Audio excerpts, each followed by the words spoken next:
The incentives, like in the United States, when I was growing up, my dad's boss had a slightly bigger house and he drove a Cadillac and we drove a Gran Torino, but we were members of the same country club and his house was a 5-minute drive away. Mhm. And maybe my dad's boss got to fly business class and we flew coach.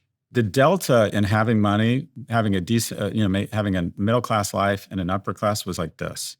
Now the delta is this. Let's look at air transportation. Flying on Spirit Airlines is a humiliating, dangerous experience.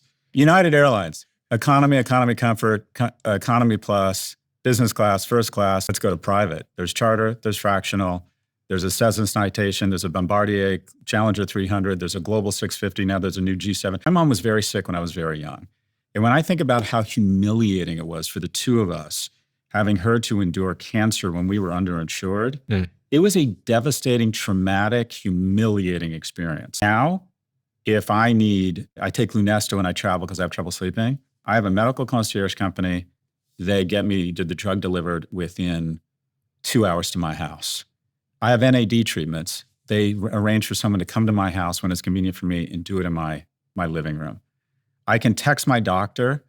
I have a medical kit with all these things in it. If I'm abroad, I can text my doctor and say, my son's not feeling well. They FaceTime me. I open the kit. They can tell me exactly what to do. The healthcare I am receiving right now, I have my blood taken every 3 months. They send it to some bond layer in Norway with PhDs who can tell me that I have less than a 0.7% chance of any cancers as evidenced by a lack of whatever it is, antibodies, the cancer cells.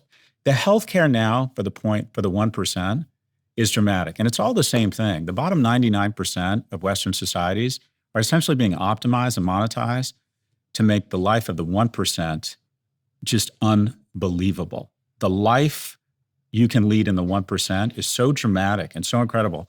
Broader selection set of mates, your kids have better healthcare, better educational opportunities, you have influence, people want to know you. So the incentives to not be rich, but to be very rich are so incredible.